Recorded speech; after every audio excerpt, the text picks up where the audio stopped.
this brand new aircraft. The storm is hitting. I have never flown a Bonanza before. I don't even know what it's going to feel like when I flare.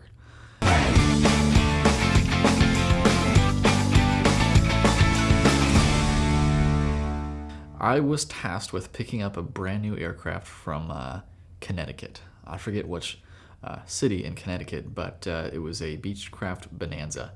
Fake it till you make it. I had over 1,000 hours at this point, so I had plenty of experience in different kind of general aviation aircraft, but none behind a Bonanza. I had done the Beech Baron multi-training, so it's pretty similar. It was really exciting to get to cross the entire country. We say we do cross-country flights all the time, but that's just 50 nautical miles or more.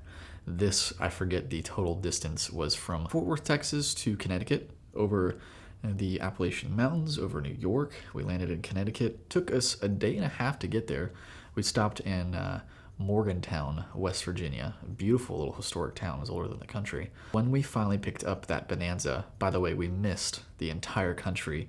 Didn't get to see anything because it was clouds the entire way. So there was 3 of us. It was my co-manager and the aircraft owner, the guy who was going to buy the Bonanza. So we took a beautiful Cirrus up there, flew an autopilot most of the way. Nice clouds, but I would have rather seen the country on the way there. But when we finally got to Bonanza the next day, the clouds had not parted, and we were about to depart over New York airspace. When I say busy airspace, this was insane, crazy.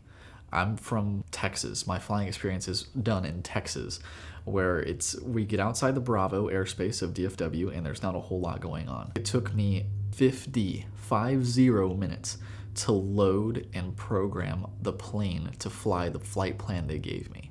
Admittedly, that was because they had changed it from what initially was going to be, and I had to ask point to point, fix to fix to fix.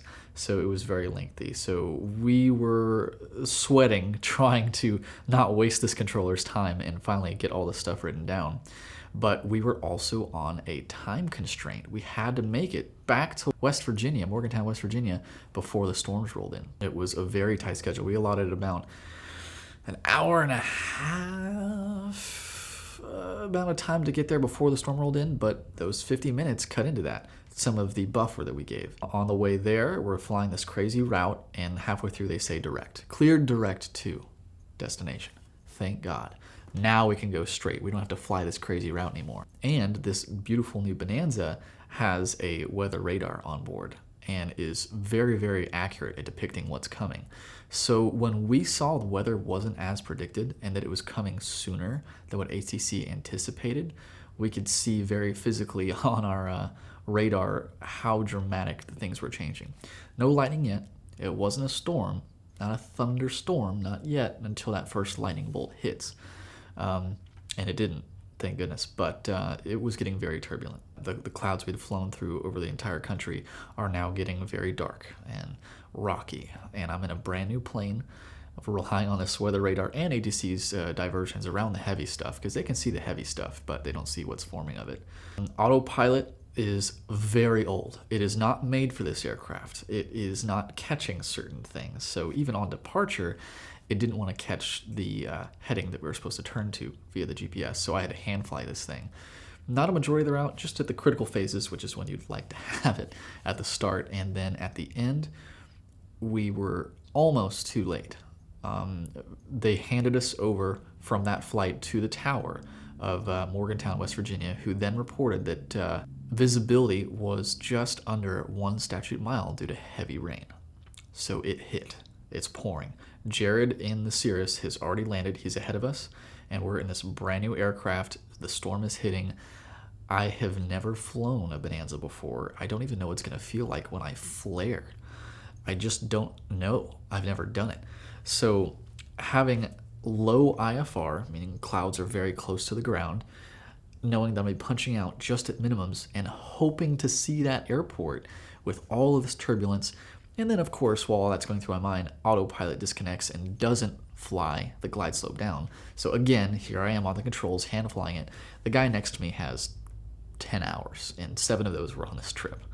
So he just wanted to buy a plane, and he got first front row seat of exactly what things can happen, how things can change, and what they weren't forecast to be, how quickly things could go south. Just as we broke through the clouds, all I could see was the approach lights of the runway. And this is mountainous terrain. This isn't flat Texas where, hey, worst case scenario, we'll just get lower and, try to find our way. This was, there might be a mountain next to me if I mess this up. So I need to be flying these instruments to a T. And when I finally punched through the clouds and saw the approach lights, I knew I had made it.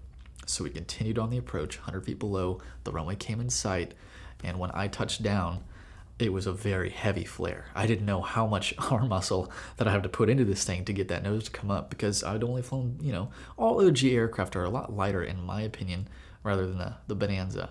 But when I flared that thing and touched both mains and then nose wheel, it was admittedly a greaser. And I went back and recorded on live ATC where he said, right on Echo, taxi to park, and good job. Right, and the rain appears to be slowing, and visibility is back, improving. Ram, good job. I'm like, and good job, yes, I'll take it. So after hearing that, we went back to that same hotel, and we partied. We celebrated. The trip wasn't done, but we weren't leaving until we got to celebrate together, and hugs all around. We made it, we survived, and then it was smooth sailing from there the next morning. That weather radar is nice to have. ATC is a great weapon to try to maneuver you around these heavy cells. You have to ask. You can't trust your instruments and hope to make it through these storms. That weather radar was great, and while I would like to rely on it, I'm so glad that ATC was there, and they were there to help us. So do not be afraid to ask them for help, because they will help vector you around heavy stuff. That ADS-B weather you see, that's up to 15 minutes delayed, and a lot can happen in 15 minutes, as we saw on that trip.